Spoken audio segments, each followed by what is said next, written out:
안녕하십니까, 조달입니다. 자, 오늘 다뤄볼 주제는 전역을 했는데 재임용을 할 수 있는 이런 기회가 있거든요. 그래서 요 근래 이런 것들이 많이 화제더라고요. 아니면 제가 이런 키워드만 찾아서 이런 것들이 제 눈에 가시에 이렇게 가셔서 그런지 모르겠는데, 이거에 대해서 이야기를 해드리도록 할게요. 여러분들은 좀 생소하실 텐데, 그러니까 예를 들어서 직업군인으로 전역을 했는데 해당 사항에 해당이 되면 다시 현역처럼 군 생활을 할 수가 있습니다. 예전에 그 UDT 강철이 가짜 사나이의 그 로건 형님도 예전에 UDT에서 전역을 했는데 다시 재임용 받아준다는 기회가 있었는데 그때 포기를 하셨다라고 이야기했었잖아요. 근데 그런 기회가 요즘은 좀 빈도가 더 많아졌다라는 어떤 부분에 있어서 이야기를 해드리고 싶어요. 그래서 저는 이게 왜 이런 문제들이 생겼는가 하고, 또 왜 전역을 했는데 전역하면 끝이지 왜 다시 이렇게 재임용을 받아주는가에 대해서 저도 생각을 해보니, 요 근래 군대 관련된 처우나 이런 것들이 유튜브에서 이제 저같이 군대 관련된 이야기를 다루는 유튜버분들 혹은 뭐 뉴스 기사라든지 이런 것들로 인해서 원래 예전부터 군대 내에서 폐쇄적인 것들이 많았고 부당한 것들이 굉장히 많았었어요. 이 조직 자체가. 근데 이제 이런 것들이 이제 수면 위로 드러나면서 부당한 것들이 더 부당하다라고 이제 사람들이, 현역으로 계시는 분들이 이제 알게 된 거죠. 이제 깨우친 거죠. 아, 내가 조금 이때까지는 이제 국가에 충성한답시고 열정페이로 일한 것들이 많구나. 예를 들자면 뭐 수당이라든지 초과 근무라든지 이런 것들에 대해서 이야기를 하자면, 그래서 그런 것들이 깨우침들과 분별력들이 이제 사람들이 많이 생겼었어요. 예. 그리고 지금은 이제 많은 정보를 쉽게 습득할 수 있는 시대잖아요. 유튜브에서 좀만 서칭해도 되고 구글에서 좀만 서칭해도 적나라하게 나온단 말이에요. 그러다 보니까 밖에서 보는, 내가 지금 군인인데 예를 들어 밖에서 보는 군인들의 어떤 인식이라든지 처우라든지, 이렇게 열정적이게 일을 하는데 이거에 대한 가치가 너무 이제 적다, 이런 것들의 어떤 평판이라든지 이런 것들을 이제 식별하면서 군인분들이 이제 대거 전역하는 것들 하고, 또 잘못된 것들을 잘못됐다라고 인식할 수 있는 것들이 이제 생기면서 군대에서 이제 이런 것들을 깨우친 사람들이 대거 전역을 하게 되었죠. 예, 하고 또 이번에 최근에 이제 계엄령이라든지 이런 것들로 인해서도, 특히 이제 계엄령에 가담했던 이제 특수부대 출신들의 그 부대들도 아마 시끄럽고 그 당시에 또 많은 중요 자원들이 많이 빠져나갔을 거란 말이에요. 그런 것들도 있고, 하고 또 제일 중요한 건 이제 인구 감소도 한 몫을 한다라고 저는 이야기를 하고 생각을 하거든요. 그러다 보니까 국가에서는 이제 자원 유지를 해야 되니 이렇게 해서 신병을 이렇게 받는 것도, 국가적으로 나라가에 인구가 없다 보니까 신병을 자원 입대를 받더라도 이게 인원이 없다 보니 이제 재임용을 시키는 것이라고 저는 이제 예상을 하고, 또 두 번째 문제는 이제 구간이 명간이란 말을 써도 되는지 모르겠는데, 이제 같은 돈을 주고 이제 새로 임관을 시켜서 키워봤자 대부분 단기 전역하는 사람들이 많단 말이에요. 저도 예를 들어서 제 특전사 동기들이 100명이었으면은 지금 장기 복무한 사람이 몇 명 안 돼요. 예, 다 전역해가지고 지금 다 이제 사회생활을 하고 있거든요. 근데 다른 병과라든지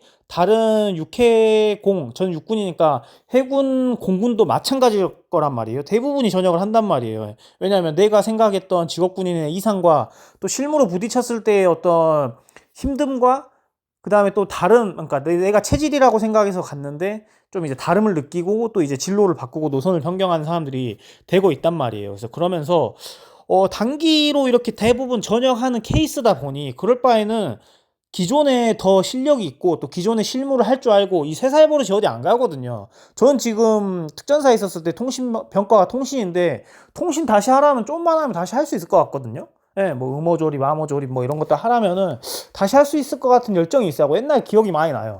그때 당시에 그 장비를 지금 다루라고 한다면. 그래서 이런 세 살 버릇들이 어디 안 가다 보니까 어차피 같은 돈 줄 거 기존의 현역에서 재임용을 시킨 사람들이 좀 더 효율적이고 좀 더 이제 전투력이 높지 않나라는 어떤 생각을 저는 하고 있거든요. 그래서 굉장히 저도 구미가 담기더라. 그래서 작년에도 특전사에서 재임용 공문을 저도 이제 인터넷 찾아서 이제 봤었어요. 예, 그리고 저도 이제 상상을 해봤죠. 내가 다시 재임용 한다면 어떤 느낌일까? 예. 그리고 이제 저도 이제 그 상세 모집 공고 파일을 다운받아서 본 건 아니고, 저는 이제 그냥 이제 그런 타이틀 같은 것만, 키워드만 봤는데 중사, 상사, 중위, 대위는 재임용이 가능하다 하더라고요. 그래서 나 상사인데 재임용 할 수 있나, 이렇게 행복한 상상과 그냥 가상의 시뮬레이션 저도 그려봤죠. 하고 또 제가 2012년도에 전역을 했지만 전역 이후에 새벽 운동이라든지 그 다음에 새벽에 일어나서 기상을 하는 이런 습관들이 아직도 남아있거든요, 저는. 그래서 그때 당시에 그 군대에 있었을 때 이 습관을 사회에서도 잘 활용하면 좀 부지런해질 수도 있고 좋은 습관과 내가 좀 나태해지지 않겠다라는 그런 어떤 저도 이제 마음가짐이라서 군대에 있을 때 새벽 운동하는 이 습관과 좀 아침 일찍 하루를 시작하는 거를 저는 군대에 있을 때 지금까지 달고 있거든요. 그래서 어떻게 보면 거의 반군인이에요. 습성 자체가 저는. 진짜로. 운동하고 그리고 뭐 출근한다 그러면 출근 전에 제가 5시 50분쯤 일어나가지고 운동하고 9시에 출근하고 이러거든요. 그러니까 예전 군대에 있을 때하고의 습성이 이거는 그대로 타고 갔단 말이에요. 또 뭐 약간 좀 절제하는 것들 하고 또 뭐 제때 훈련하는 것들 막 이런 것들 좀 비슷하거든요. 저의 습성 자체가 사회에서 생활하는 저의 어떤 루틴 자체가. 그래서 이제 이런 것들이 있는데 예전에 이 재임용에 대한 이야기를 하기 일전에 특전사에도 이런 비슷한 제도가 있었어요. 육군 부사관으로 임용을 했는데 특전사로 편입을 시켜주는 제도가 있었어요. 그래서 특전사에서 이제 기초과정 훈련을 특전사에서 배우는 사람과 기초과정, 기본 제식이라든지 이런 거 있잖아요. 기본화 과정, 군인화 과정 이런 과정을 한 4주 정도 봤거든요. 제가 알기로는 4주 이상 봤는데 이거를 특전사에서 또 받으면 훨씬 빡세단 말이에요. 근데 이거를 육군부사관에서 받으면 좀 더 그나마 신사적이겠죠. 그래서 그 부사관에서 특전사로 이제 편입되신 분들이 있다라고 했었잖아요. 그런 제도로 이제 오신 분들은 거의 특수전 훈련이 또 뭐 한 달 내지 2달 정도 있단 말이에요. 그러니까 특전사가 되는 이제 특전사 내에서의 하는 기본적인 작전 과정들을 이제 특수전 학교에 가서 이제 교육을 받는 건데 그것만 이제 받으면 됩니다. 공수교육하고.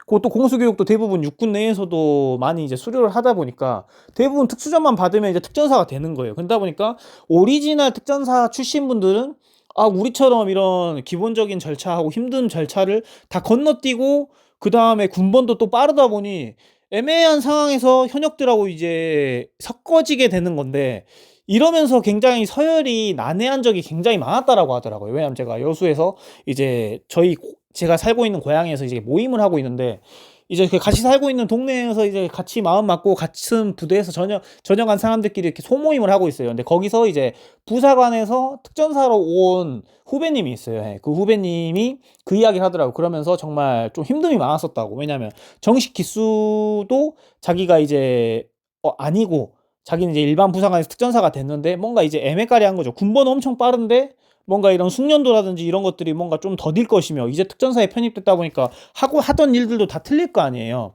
그러다 보니까 굉장히 난해했고 엄청 잘하지 않는 이상 막 인정받기가 힘들었고 뭐라든지 그리고 또 뭔가 선택을 해야 된다. 얘를 바다에 빠졌어. 오리지널 특전부사관으로 해서 양성된 사람과 자기가 이제 바다에 빠졌다. 그러면은 그 사람을 대부분 팔이 안으로 굽어서 구하지 본인은 좀 약간 동떨어진 느낌을 많이 느꼈다라는 어떤 이야기를 많이 하더라고요. 그래서 그런 제도가 있었는데 제가 이 이야기를 왜 이제 그 복선처럼 이야기를 하냐면 재임용을 한다 하면은 이런 그림하고 전 또 비슷할 거다 생각하거든요.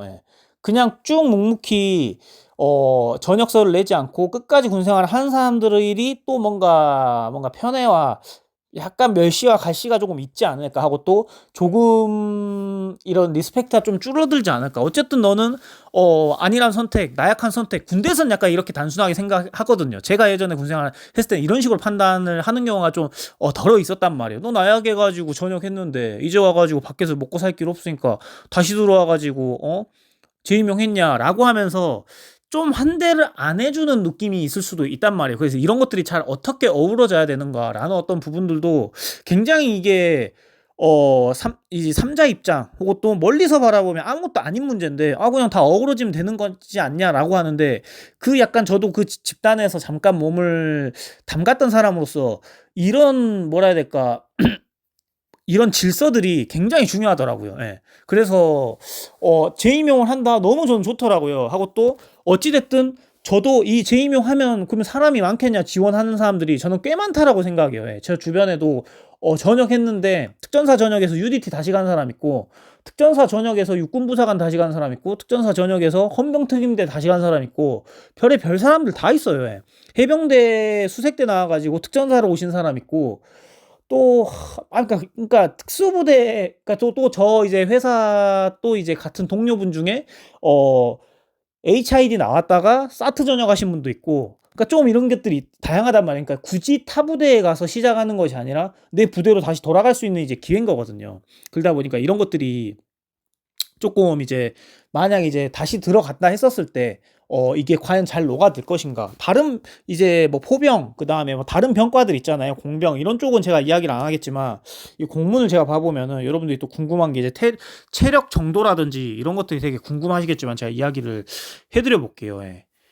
이게 면접 있고 체력 있고 그다음에 신체 검사 있고 하거든요. 예. 굵직굵직한 과정은 이제 그렇단 말이에요. 그래서 전에 복무했던 이런 평가들이 다 남아 있단 말이에요. 예. 그래서 그거에 대한 또 가산점이라든지 하고 또 표창. 예. 뭐 여단장 표창은 이제 부사 2점. 예. 그다음에 뭐 이렇게 대령급 지휘관한테는 뭐 이렇게 그 받았으면은 상훈 받았으면 1점 해서 이런 것들에 대해서 이제 가점이 이루어지고 하고 또 특수교육 나온 거 예. 기본 공수 나오고 기초 스쿠버 나오고 저 같은 경우는 컴뱃 다이버 나왔으니까 이거에 대한 또 배점이 있거든요. 자, 한번 봐 볼게요. 예. 그거에 대한 배점이 또 0.5점씩 이어져 있어요. 그리고 또 이제 뭐 자소서 써야 되고 그러니까 회사 다시 취업하는 거하고 비슷한 서류를 준비하는 것과 같습니다. 예, 그래서 팔굽혀펴기 만점은 잠시만요. 72개가 만점이고 그다음에 잇몸 일으키기는 87개가 만점. 외줄 오르기는 10m가 만점이고 레그턱이라고 해 가지고 이제 세로로 이제 턱걸이에 매달려 가지고 무릎을 올리는 동작. 예, 복근 운동하는 동작이라고 보시면 되는데 그걸 35회 해야 또 5점 만점이에요. 예. 그리고 순환 운동. 예. 전장 순환 운동이라고 이거를 이제 20회 미만 그다음에 1분 54초였을 시 이제 7점을 주는데 이게 7점이 만점인 거거든요. 5km 무장 띵걸음이 33분 안에 들어오면 7점을 주더라고요. 그래서 내가 지금 체력 수준 가지고 이거 다 만점 맞을 자신이 있는데 아직 제가 이 과목에 대해서 측정을 해보지 않았습니다. 근데 이제 저도 이제 이모저모 운동하는 사람으로서 이거 다 될 것 같은 느낌이 드는데 맞다. 그리고 무장 띵걸음의 이 무장은 15km입니다. 22년도는 이거보다 훨씬 빡셌었어요. 10km 무장 행군을 20km 군장을 메고 1시간 이내에 주파를 해야 만점을 맞았었거든요. 하고 또 그 전보다 좀 기준치가 더 높았어요. 팔굽혀펴기도 70 몇 개가 아니라 100개 가까이 했어야 됐고 잇몸 일으키기도 100개 가까이 했어야 됐고 외줄 오르기는 똑같이 10m였고 했는데 다른 것들이 좀 더 난이도가 있었어요. 그래서 체력 검정표는 준수하게 이렇게 해야 됩니다. 정석 자세로 해야 되고 그래서 실제로 현역에서 약간 초임하사 체력 수준은 유지한 상태에서 예비역 되면은 이제 다 놓는 사람들이 많으니까 다시 체력 끌어올리는 게 참 쉽지가 않거든요. 그래서 이 정도 체력 수준을 유지하고 해야만이 이제 다시 재임용이 될 수 있다라는 어떤 부분이 있고 그래서 이런 제도가 있다는 게 저는 좀 신기하더라고요. 그래서 이걸 부정적이게 생각하는 사람도 있고 부정적이지 않게 생각하는 부분도 있는데 저는 좀 이제 흥미롭게 생각을 하고 있고 좀 이거에 대해서 수용하는 그러니까 긍정적이게 생각하는 부분이 커요. 왜냐하면 이제 계속 인구가 계속 줄 거고 또 군대를 이렇게 가려고 하는 사람들이 많이 없단 말이에요. 현역으로 지원하고자. 왜냐하면은 이런 지금은 이런 컨텐츠라든지 이런 것들이 적나라하게 이제 퍼지면서 군에 대해서의 안 좋았던 어떤 실태라든지 이런 것들이 계속 이제 있는 그대로 나오니까 하고 또 전역했던 사람들도 뭐 예를 들어 쉽게 이야기하면 유튜브 채널 파가지고 나 때는 이러이러해서 이러한 부당한 것들이 있었어요. 그래서 전 전역에서 이렇게 지금 살고 있어요.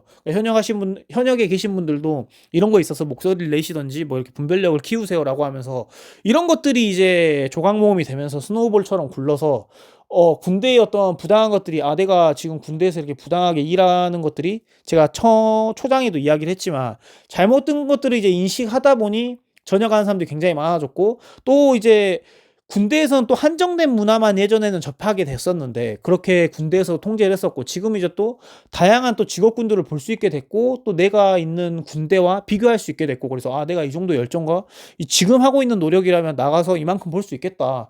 내가 지금 이 일을 또 열심히 해서 뭐 자격증을 따서 이 일에 입문하면은 내 상사봉급 뭐 380 뭐 이렇게 받는데 거기서는 이만큼 벌 수 있겠다. 이런 데이터들이 이제 쌓이면서 굉장히 이제 영리해진 거죠, 군인분들이. 예전엔 군인들한테 사기치기 좋다라고 해서 막 했었잖아요. 농담 삼아 우리끼리. 그래서 그렇게 된 상황인 것 같다. 그래서 이런 재임용 제도 나는 괜찮은 것 같다 하고, 전에도 아까도 이야기했지만 초임하사 써가지고 하나하나 힘들게 키워봤자 그 사람 또 전역하면은 다시 도로묵이고 다시 시작이란 말이에요. 그래서 어차피 똑같은 나라에서 돈 주고 세금 써야 될 거, 기존에 어차피 잘하던 사람이 다시 군대 가겠다고 오는 사람이라고 한다면 훨씬 더 간절할 거 아니에요. 하고 또 저는 더 쉽게 전역하지 않을 거다라고 생각하거든요. 그리고 제 주변에도 재입대한 사람도 굉장히 많고, 예전에는 이런 시스템이 없었기 때문에 다른 부대, 그러니까 육군에서 해군으로 간다거나 육군에서 공군으로 간다거나 하면서 이렇게 군을 바꿨지. 지금은 이게 오히려 좋거든요. 왜냐하면 내가 옛날에 하던 도둑질이기 때문에, 내가 늘 해오던 도둑질이고 내가 늘 해오던 이제 습관이고 내 밥이기 때문에 다시 간다라고 하면 훨씬 더 친근할 거 아니에요. 그래서 저도 이게 현역에서 재임용 육군 모집합니다 이렇게 떠 있길래 들어가는데 특전 병과는 없는 거예요. 그래서 나는 내가 지금 그러니까 이 재임용에 해당된다면 나는 특전사 아니면은 안 가고 싶은데, 이런 생각이 들더라고요, 혼자. 그래서 찾아봤어요. 그러니까 특전사도 재임용 특전보병이라고 따로 뽑더라고요, 특수전사령부에서. 그래서 거기 이제 보니까 주기적으로 한 번씩 재임용이 필요할 때 공문을 올리더라고요. 그래서 작년에도 전반기 때 한번 뽑았더라고요. 2022년도에도 이제 대거 뽑았고. 그래서 굉장히 저는 이게 좋은 어떤 제도인 것 같다라는 생각이 들어요. 하고 또, 군대에서 내가 어떤 사소한 어떤 사연으로 인해서 뭐, 어떤 선배하고 계속 같이 생활하는 것 자체가 너무 싫어서 그 단면 하나 가지고 전역했는데, 사회 나와보니까 이제 또 프레시해진 상태에서 넓은 시각으로 보니까, 이게 아무것도 아니었던 거예요. 그때 이 이후로 내가 전역했던 거에서 너무 후회하고 있었어.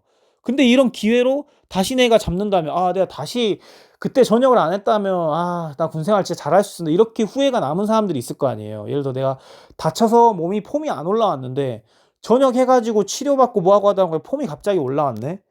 내가 지금 군생활 했으면 진짜 재밌게 군생활하고 특수부대 출신이다라고 예를 들자면, 이런 임무수행 같은 거 내가 지금 진짜 잘할 수 있을 자신이 있는데 하면서 이렇게 향수병에 걸려서 현실에서의 어떤 적응이 더디거나 그때의 어떤 가치라든지 그때의 그리움이 큰 사람들한테는 굉장히 저는 좋은 기회다라고 저는 생각을 하거든요. 그래서 그런 거 그리워하는 사람들이 민간군사기업체 같은 데에서 이제 특수부대 출신들하고 이제 일하는 거고, 유관기관 주로 들어가서 이제 일하고 하잖아요, 대부분이. 그래서 이럴 것들이 이제 진짜 군에 들어가서 내 임무 수행하고 자부심 갖고 하는 것이지 않나라는 어떤 생각이 듭니다. 그래서 저는 정말 이게 좋은 것 같아요. 그래서 슬로건도 다시 찾은 사명감, 조국을 위해 이렇게 해가지고 3월 10일부터 올해 12월 31일까지 이제 육군 이제 보병 전 병과를 뽑더라고요. 뭐 통신부터 시작해가지고 뭐 포병, 공병 이런 식으로. 그래서 이런 기회가 있다. 그래서 혹시라도 저의 이런 컨텐츠가 하고 또 이런 저의 이런 해당 사항에 해당이 돼서 이런 것들을 이제 참고하셔서 참작하셔서 다시 재임용하실 생각이 있으신 분들이 있다고 한다면은 검색하셔가지고 다시 이렇게 재임용하는 것들을 한번 고려해 보시면 어떨까 싶어서 이 컨텐츠를 좀 두서없이 이제 풀게 되었습니다. 그래서 저는 굉장히 신박한 제도다 생각하고, 좀 지금 어떤 시국이나 상황에서는 필요하다 라는 어떤 저는 이제 결론이 들거든요. 그래서 여러분들 어떻게 생각하시는지 같이 댓글로 공유하면은 좋을 것 같습니다. 네. 감사합니다.